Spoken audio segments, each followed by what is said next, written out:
All right. Good evening, everybody. I am very, very excited about tonight's class. I made most of this stuff for dinner on Saturday night, and I was so happy with it that I thought, well, I have to share this with everybody else. So tonight, we're going to be making plant-based Greek-style meatballs called keftedes, and also some oven-fried eggplant, some tzatziki sauce to go with the meatballs, and some pita bread, and some really quick, hopefully, rolled baklava. So hope you're excited about this just as I am.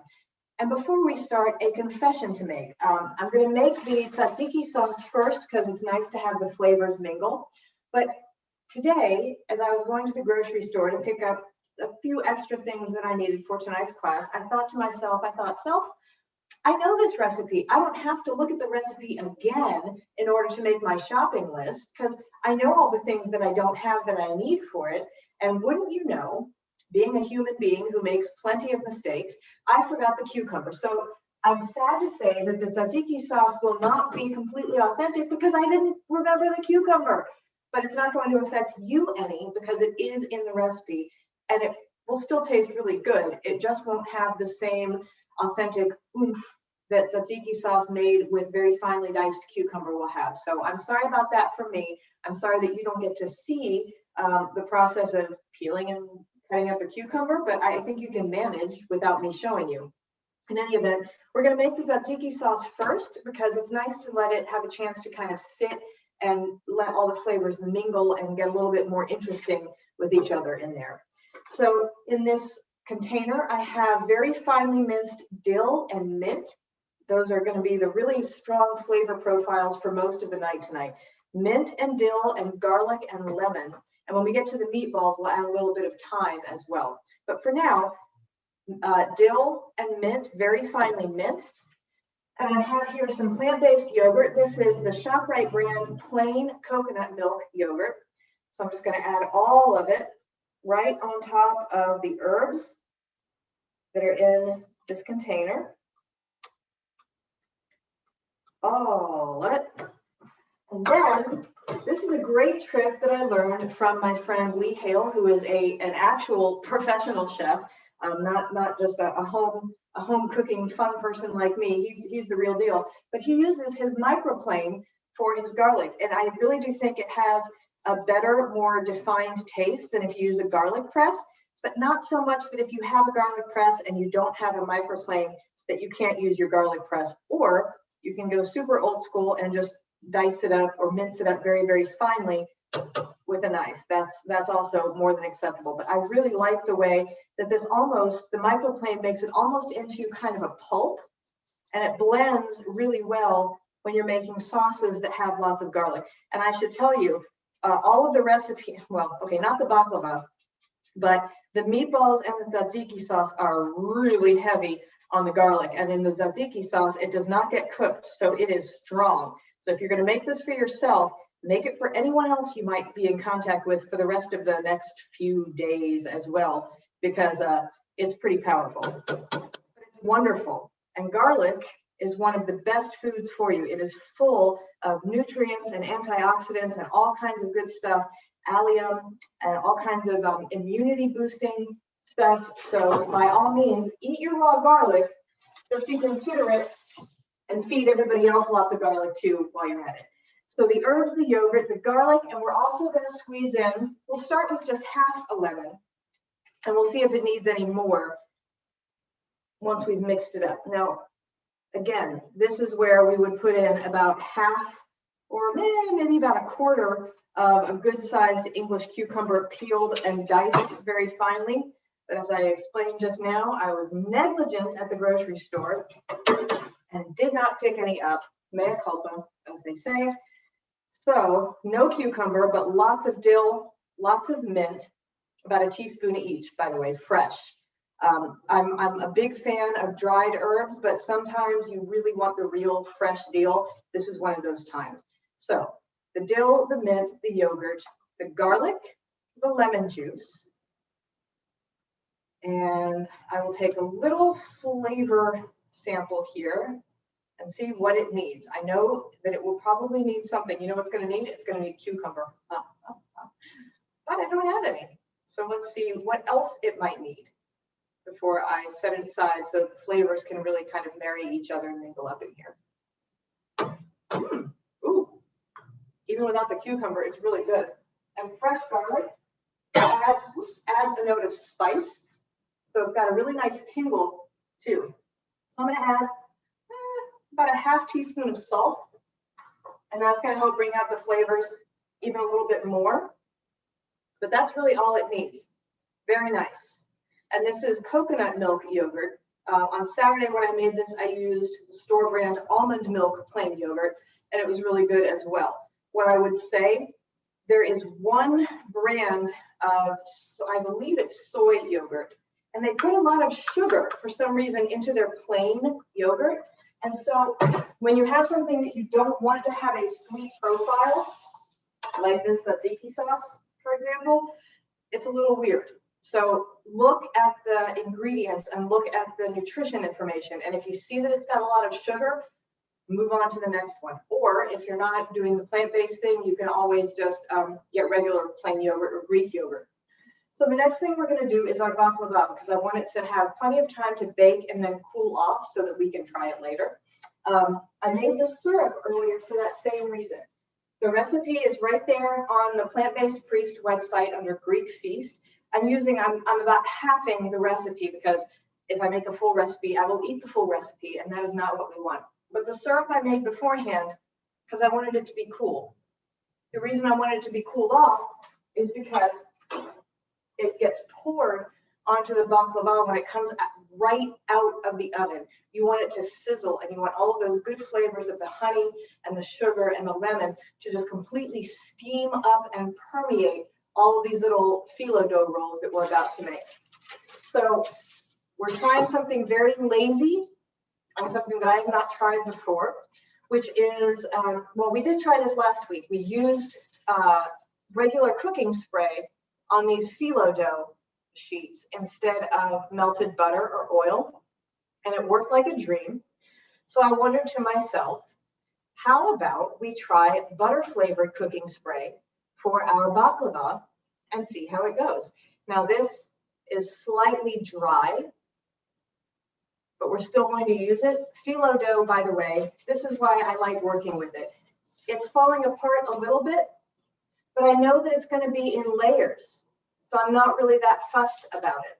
I'm going to cover it back up and then cover the cover with a damp dish towel. And I have here some butter flavored cooking spray. And if you are a purist, I know that you are probably just gasping and weeping right now, and I'm sorry for that. But I did say it was quick baklava, did I not? So after the first sheet goes down, we're going to put the second one down. And we're going to do the exact same thing. And again, this is phyllo dough that I really did not know what I was going to do with it. It's not enough for a full big recipe of anything. But if you know what phyllo dough can be used for, you can make it work. That's one of the advantages to knowing how to cook. If you have little odds and ends of things that you're not sure what to do with ordinarily, when you've made lots of different things out of lots of different ingredients, then you can think to yourself, oh, you know what?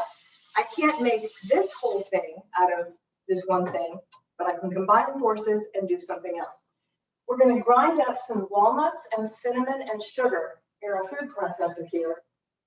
And the walnuts were toasted on the stovetop for just a little bit beforehand. Not, very careful. Once you start toasting any kind of raw nuts on the stovetop in a hot pan, you have to watch them, and keep turning them and flipping them in that pan, because they will burn just as soon as look at you. So I'm adding about 2 teaspoons of cinnamon. I like lots of cinnamon in my baklava. And 2 pretty generous tablespoons full of sugar.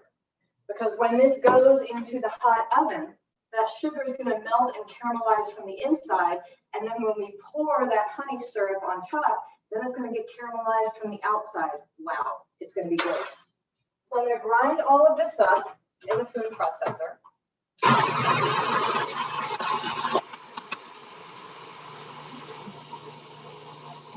And we really do want it to be very finely ground. We want it to be not a paste.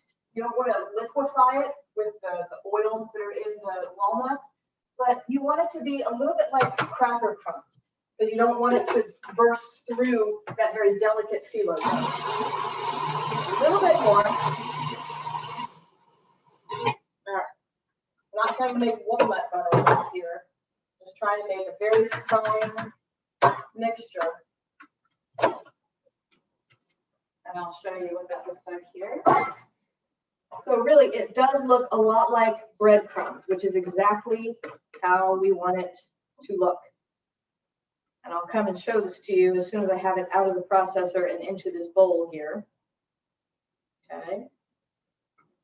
All right. So you can see, bring this up too so you can see. It's very, very fine, okay? We don't want any big chunks in there. So we have our 2 sheets of phyllo that have been sprayed with that butter spray. We're just going to sprinkle about a 1/4 cup of that walnut mixture. Spread it out a little. You know, I think a 1/4 cup is kind of chintzy. I don't care what the recipe says. I'm going to put some more on there. And if it's a huge mistake, I bet it will still taste good.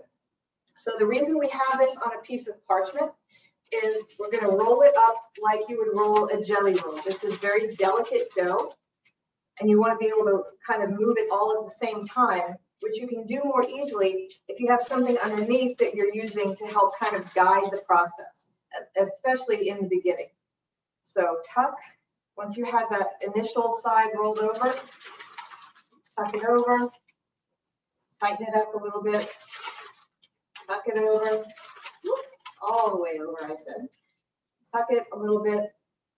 And then once it gets started, you should be able to use your fingers to roll it the rest of the way. Okay. We're going to take a nice sharp knife. And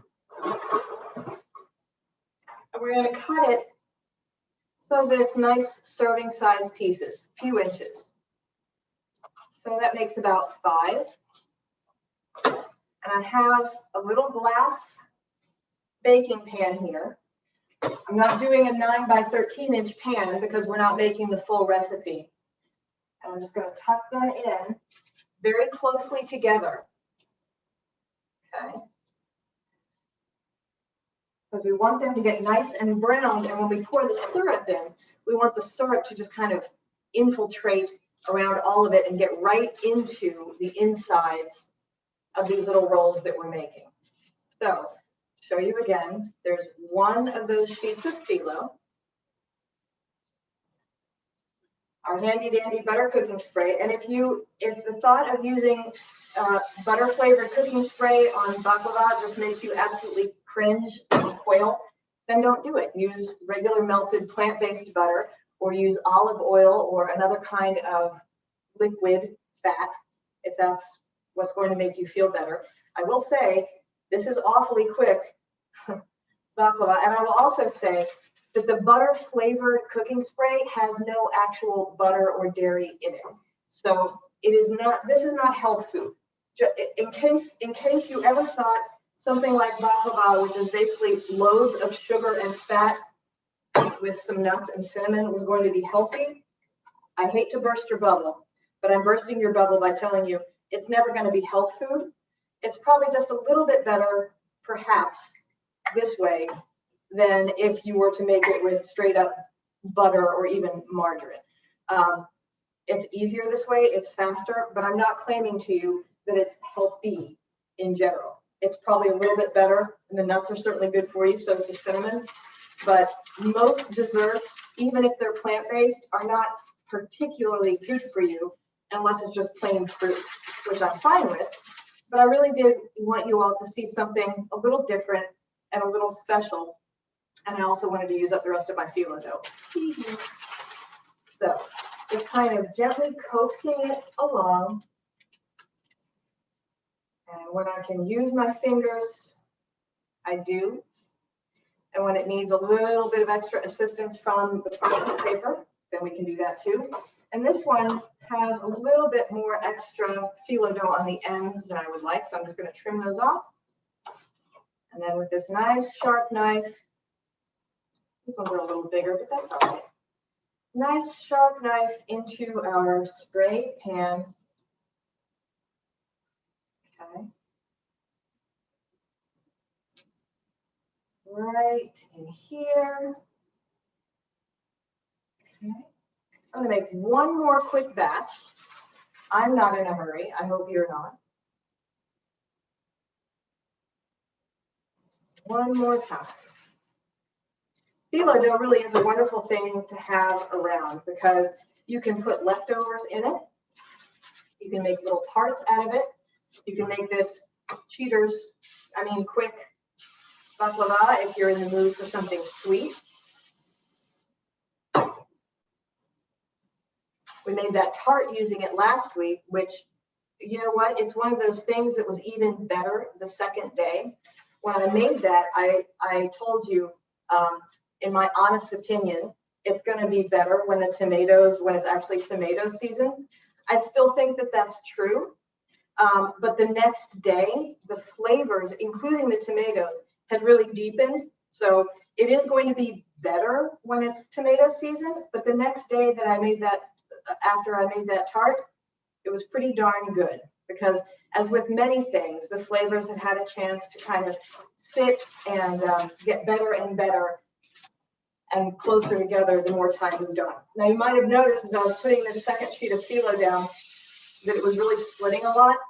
It doesn't matter because once it's coated and stuck to that other sheet of phyllo, it's like nothing ever happened. So if you have phyllo and it splits, try not to panic. It's going to be okay. It'll still be flaky and crispy and delicious. So I'm spreading out the mixture here, the walnuts and the sugar and the cinnamon. It smells really, really good. The oven, by the way, is preheated to 350, which will also work for our eggplant when we get there. It'll be right after this. So this, since the phyllo did split a little bit more, I'm having to use this parchment to kind of help the process a little bit more. But that's why we do it this way, so that I don't have to try and lift up a stainless steel table and make it work that way. That would not work. I work out, but I don't work out like that. All right, so this one's not quite as tight as the others, but that's all right. It's what's inside that counts. It's true with baklava, it's true with people. It's what's inside that counts, and it is delicious. So we're going to tuck these last little rolls right into the pan, and we can even go up the sides a little bit and squish them in some.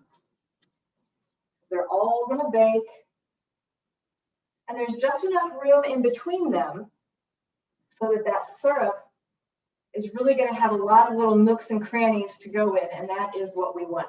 So we're going to spray the top with a little bit more, hit it with a little bit more of that butter flavored spray.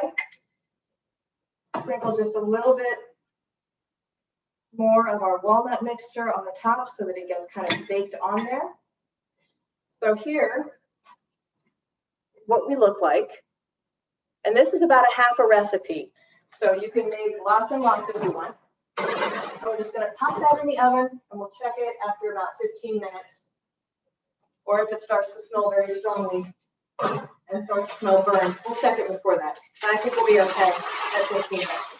So let's get some of this baklava stuff out of the way and talk about our eggplant. So earlier, I do a lot of stuff ahead of time because otherwise it would just be kind of like you and me staring at each other, waiting for our eggplant to drain or for our sauce to cool off or for our phyllo dough to thaw. And I just don't think that sounds all that interesting. So what I did earlier was cut up my eggplant, and I got a really nice one today. When you're buying eggplant, fresh eggplant, what you want to look for is a nice, very firm, shiny, dark purple color for your eggplant. And you want the stem, like the cap on that one end, to be nice and bright green. If it's black or brown, you might want to move on or rethink your recipe, because when they're fresh, they're definitely better. But even when they are young and fresh, they still have a tendency to have some of that bitter juice in there. So I sliced mine up, peeled it, and sliced it into nice little chunks.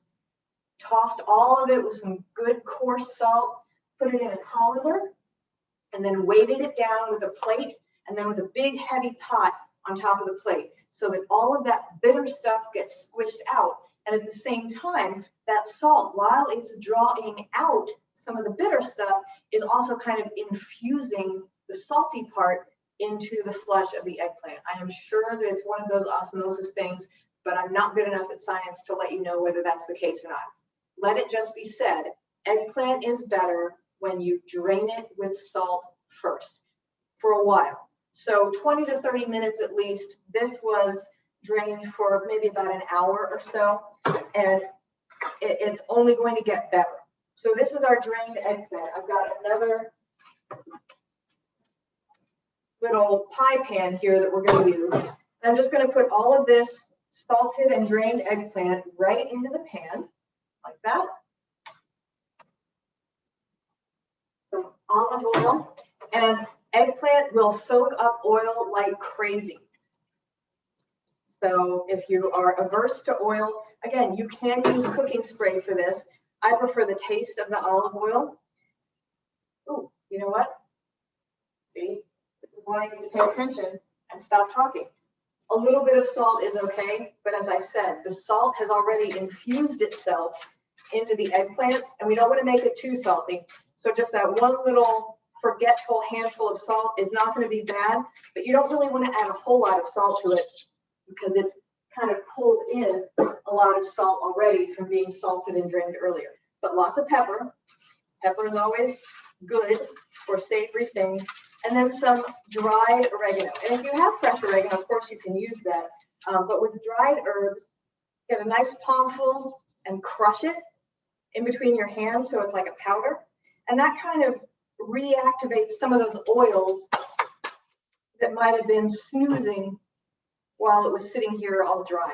And I'm just using my hands to make sure that the pepper and the oil and the oregano are really coating each piece of eggplant, and at the same time, just kind of patting it out into a nice single layer. There's still going to be lots of moisture coming out of these eggplants. They are full of water. And so I want to spread them out so that they kind of get crispy rather than steam inside the oven. That's not what we're going for. We're going for crispy. So there's that. Okay. And I'm just going to pop those into the oven at 350 right next to the baklava. And I may crank up the oven a little bit after the baklava is out, but we don't want to burn our dessert.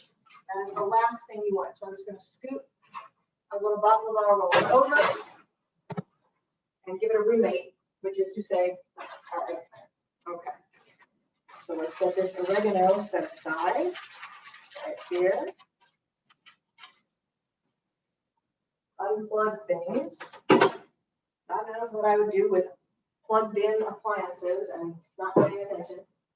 And now let's look at our not meatballs. So I'm using Impossible plant-based, not ground beef. This is 12 ounces. Beyond brand makes a 16 ounce, a pound's worth. 4 ounces is about a serving's worth. I probably would not adjust seasonings, but if you're a perfectionist, you can probably do that. This is enough for, I know, 12 ounces of Impossible meat. I think you would probably be okay using the same amounts of seasonings for a pound's worth of Beyond. But if somebody tries it and finds differently, then please do let me know. So here is our 12 ounces of Impossible meat. The other thing that I'm going to do is our egg replacer. So if you want to use an egg, if you're not doing the plant-based thing, that's fine. Then you can just use one large egg. If you are, I've had really good results with this. It's Bob's Red Mill Egg Replacer. And you can also use just plain old ground flaxseed. Flaxseed meal works pretty well too. The only thing that I find troublesome a little bit about flaxseed meal is that it's grainy, and sometimes that can be a little off-putting. This is not grainy. It's whatever it is. I think it's like tapioca and flaxseed or something. It's very smooth. So if you want to use that egg replacer, it's 1 tablespoon of that powder, and then 2 tablespoons of water. And when I use this, I usually use a fork to mix it rather than a spoon, because I feel like the thyme act like a sort of makeshift whisk. So egg replacer usually needs a second or two, about a minute actually, to kind of draw in all that liquid so it gets gooey the way that an egg is gooey.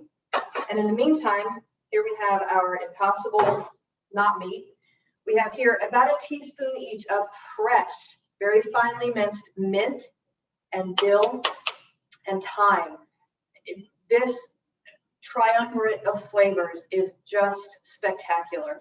When I made these on Saturday, just smelling the mixture for this made me think, oh my goodness, I have got to make this for the cooking class. It was so good.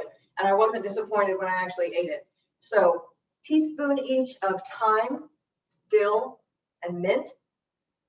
The Beyond meat or the Impossible meat in there. We've got a clove of garlic, and we're going to do the same thing with our microplane that we did for the tzatziki sauce, which is just to kind of grate it very finely. It makes kind of a paste out of it, and it mixes much more nicely than chopped garlic does. So when Lee Hale showed me this little trick, actually he showed all of us this little trick. We had a special cooking class. We've had a couple of Saturdays with him where he showed us this little trick, and I had found it invaluable. Okay.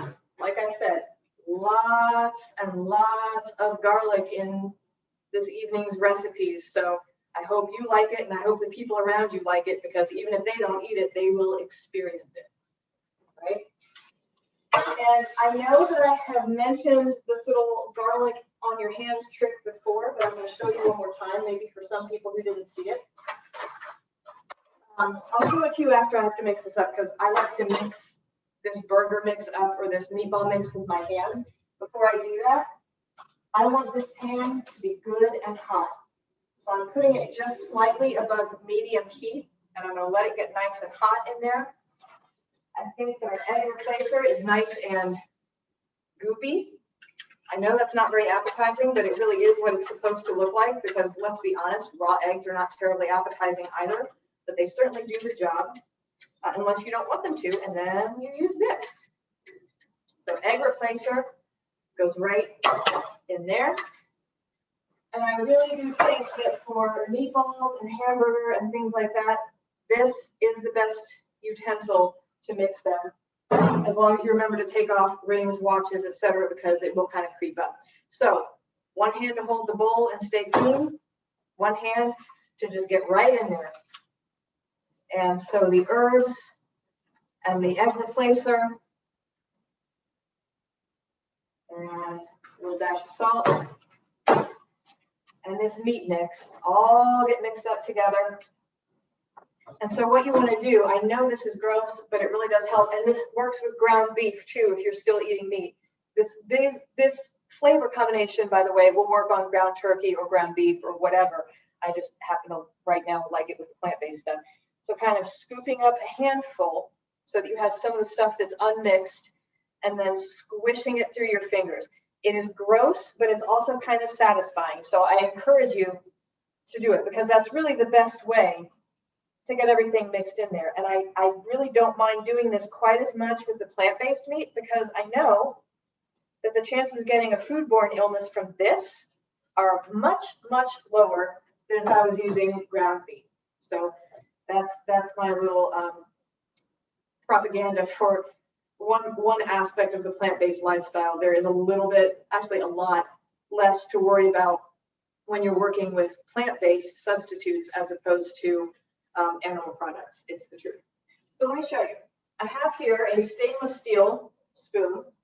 I'm going to wash my hands. I know that there's garlic all over my hands, among other things. I'm going to wash them regularly first, just to get all of the stuff off. I'm going to put some soap on there. And I'm going to take this stainless steel spoon. After I get some good soap going, a little suds on my hands, I'm rubbing this spoon all over my fingers, or my fingers all over the spoon, however you choose to look at it. Because for some reason, there is something about the ions or something in stainless steel that remove any odor from your hands. If you haven't tried that yet, go cut up an onion or some garlic or something else that leaves kind of a smell on your hands. Rub something with stainless steel. A fork, a spoon works best. Please not a knife, but something made out of stainless steel, and you will have no odor at all left on your hands. It's brilliant. So I'm going to get a little bit of water on standby because I'll need it for those meatballs. Pan is good and hot. I'm going to take one peek at the baklava real quick before I start getting involved in the meatballs. Oh, they're so pretty. Yes. I think 3 more minutes should just about do it. All right. Not the butter flavored. We do not want butter flavored meatballs, but I am going to use regular cooking spray. I have taken to using this because even when you use a pretty hefty, pretty generous amount of spray, it's still not as much oil content as if you drizzle the oil all over the bottom. But if that's not a concern for you, go ahead and use the oil. So I'm going to get my hands a little bit wet with cool, not hot water. And I'm going to take a little dab of our meatball mixture here. Just a little bit smaller than a golf ball, right in the palm of the hand. And drop that in. And that's what I'm going to do with all of these. And if you're not going to serve them right away, these freeze really well once they've been cooked. The only thing you need to make sure that you do is cool them off before you try and pack them up and put them in the freezer. But once they're cooked and cool off thoroughly, they freeze beautifully. And that way you can have a little secret weapon in your freezer. You know that I'm big on having little extras hanging around for when I don't feel like cooking, which is more often than you might think. And these come together really quickly. Dropping them right in. Try to leave a little bit of space in between them, but if they land like one just did in here, right next to another one, I am not going to try to move it. I am not going to try to move any of these until all of them are in there. A little bit of water has been added, and I've put the lid on for a couple of minutes. If we disturb these right when they've gone into that hot pan, they'll fall apart. What we want is to create a nice seal on the bottom by cooking them a little bit first before we try and flip them over or move them around at all. So that's what we're going to do. That's why the heat is at just slightly over medium and not scorchingly hot. If it was really, really hot, then they would get burned on the bottom before any of the rest of them had a chance to cook at all. So let's pull out our beautiful golden brown baklava rolls. I'm going to give it 1 minute more. I want them to be a little bit more toasty. I hope that that is not a tactical error, but I don't think it will be. Just a little bit browner. They do look really good, though. They smell wonderful, too. Let's work quickly to get the rest of these meatballs in the pan. And again, wet hands. And as your hands start to get sticky, just put a little more water on them and keep going. Because we don't want the ones that were in first to get too brown on the bottom. The steaming process will help with that. But we're not quite there yet. All the meatballs have to be in before we start doing that. A little bit more water. We're almost done making these meatballs. Almost there, boys and girls. This is going to make a lot. I am happy because I'll have leftovers. It's really nice. You can see that bright green of the fresh herbs that are in there. You can smell the garlic. And perfect. There's that. Hold still. you, baklava, I promise. If it cools off just a tiny bit, I'm not too worried. It's still super hot. Okay, so that's the last meatball that goes in. This is a very hot pan, and I want to create steam so that that helps it cook on the top as well as the bottom. So I got a little bit of water. Good. That's exactly what I want. Because all of that steam, it's not only going to help loosen up the bottom part that's on the directly on the surface of the pan, it's also going to create a nice little cooking atmosphere where the sides and the tops are going to start to cook a little bit more as well. So we have our quick baklava here, and we have this honey, sugar, lemon syrup that I made earlier and is now nice and cool. So as I start pouring that in, it's sizzling, which is what we want. And I'm pouring it right in between all of the little gaps so that it gets all in there. And it's already starting to cook off just a little bit, which is just what we want. So it's going to soak up because it's really, really hot. It's starting to soak up and steam off all at the same time, which is what we want. And we're going to add just this little bit, last bit of cinnamon walnut sugar right over the top. We're going to put this in the fridge because we want them to cool off in time for me to try it for dessert. Priorities, people, it's all about priorities. So I'm going to put this whole thing, the cooling rack and the pan and everything. Ooh. If I drop this, I'll be so mad. All right, right into the fridge, and that will stop the cooking process and let it cool off a little bit. Let's take a look at our eggplant and crank up the heat just a teeny bit.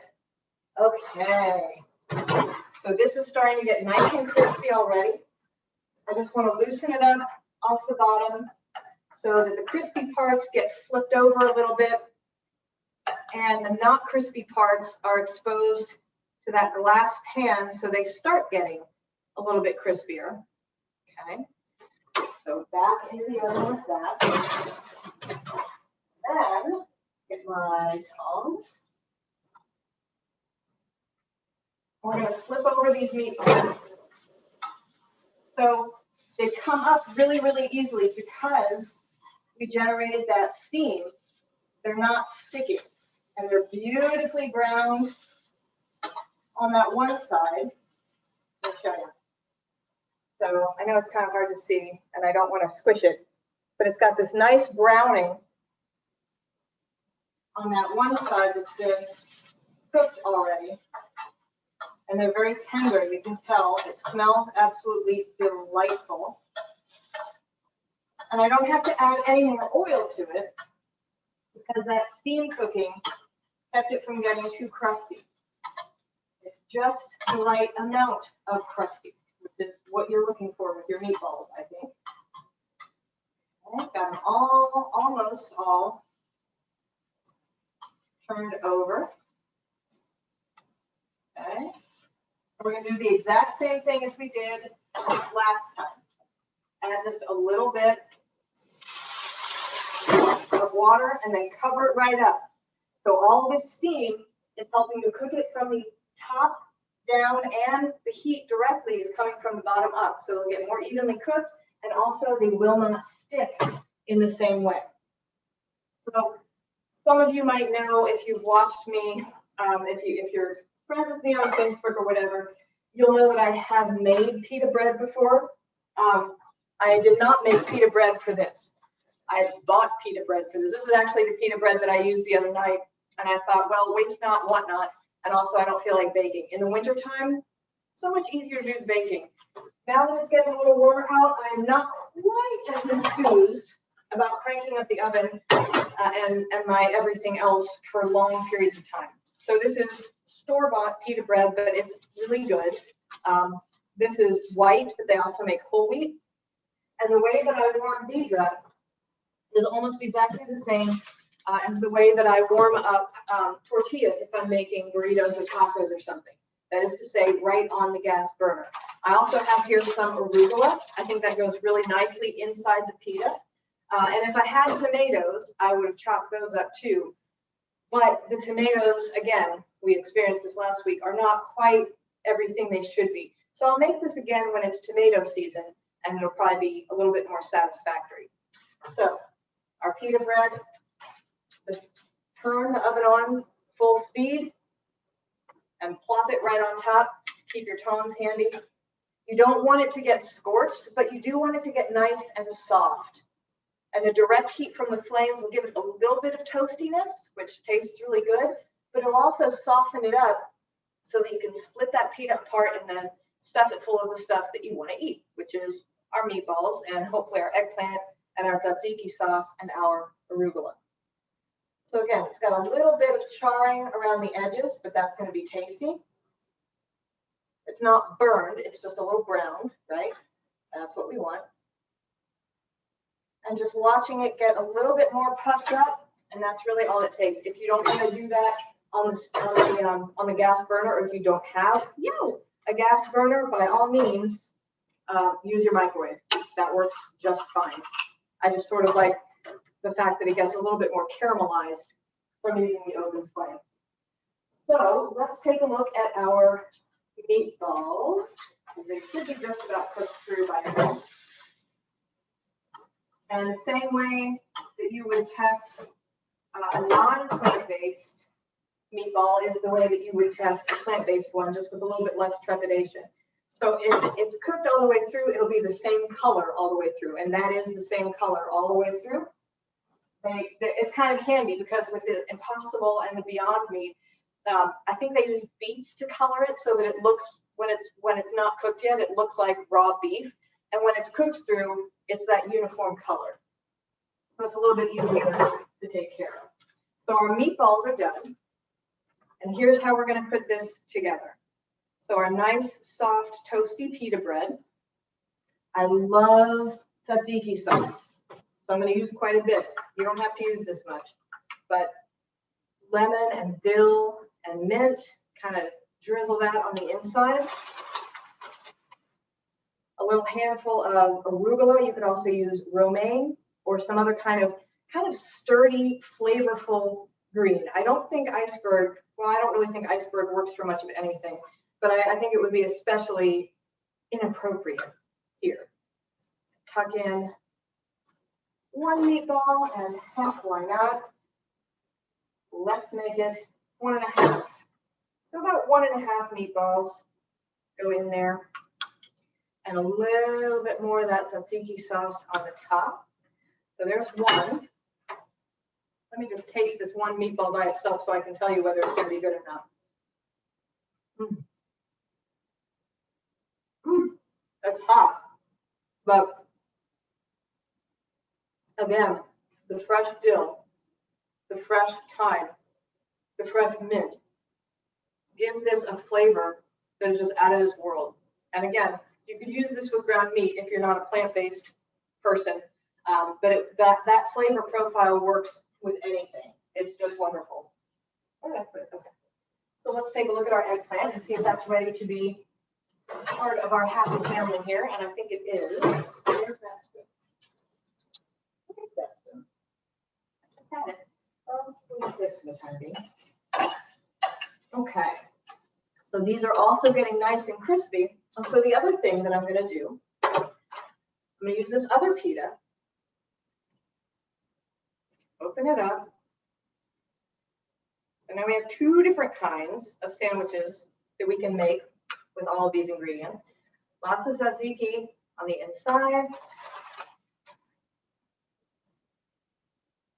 a little small handful of that arugula, and instead of the meatballs, or along with the meatballs, if I'm feeling super sassy, I'm just going to poke in this nice kind of soft yet crispy eggplant, put a little bit of tzatziki on top of that. So let me show you. And if you have hummus, that would go well. So here we have the one with the not meatballs, that is to say that Impossible blend. And here We have the oven fried eggplant, but the same basic setup. The arugula, the tzatziki sauce, all the other stuff. And again, when tomatoes are rolled around, no pun intended, this is going to be great with some chopped up fresh tomatoes. If only I remember the cucumbers, that's a really, really classic addition to the tzatziki sauce. This is just not quite the same, but let's try the whole thing.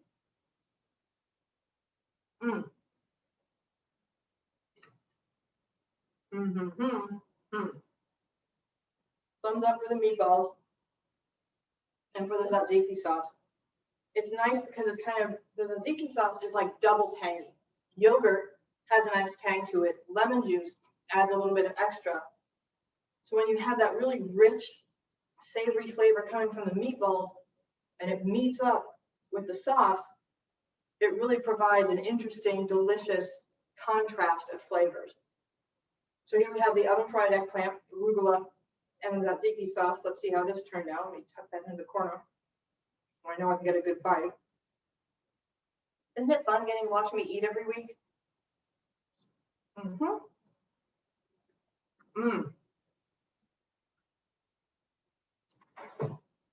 Totally different experience, but amazing. Let's see if this baklava is even close to tryable. I mean, I'm going to try one anyway. It might fall apart when I try and sample it. So I'm going to get a little plate.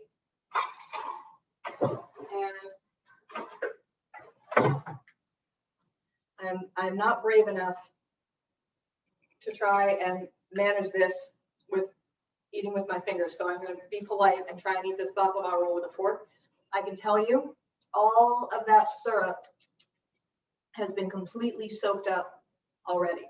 You know what? I'm going to try it with my hands. How hot could it possibly still be? So here is our, let me bring this up so you can see it. Here is our nice little baklava roll. It took about 20 minutes from start to finish.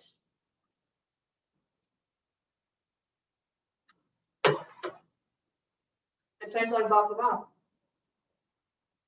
There is no difference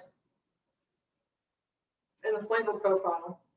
If you use a little salted, if I use salted butter instead of butter flavored spray, it would have a little bit of a salt edge that would be good. But quite frankly, next time I make this, I'll add a little bit of salt to the nut filling. But other than that, the flavors and the texture are every bit as good as if I spent an hour making, you know, the diamond-shaped layered baklava. This is good news. Excuse me. This is good news. So, 49 minutes, not counting the time to defrost the phyllo dough and squeeze the liquid out from the eggplant. But really, less than an hour, and you have two different kinds of pita. You have a really good dessert, you have a great sauce, and you have leftovers. So I hope you get to try this. I will tell you next week and the week after, I will be out of town. So we're not going to have a cooking class next week, which would be the 25th, nor the week after that, which would be the 1st. But we'll be back after that first week in June. In the meantime, enjoy yourself. Go look at some of the old cooking classes if you get to missing me that much. Go look at the recipes. Give some of these a try. And if you want, I would love to see how it turns out for you. So if any of you have ever made any of these recipes that we've been covering over the past year or so, show us. We'd love to see them. In the meantime, please be safe, be healthy. Remember that you were created by love for love. So go out and be love. Have a wonderful night and a wonderful next couple of weeks, everybody. Bye-bye.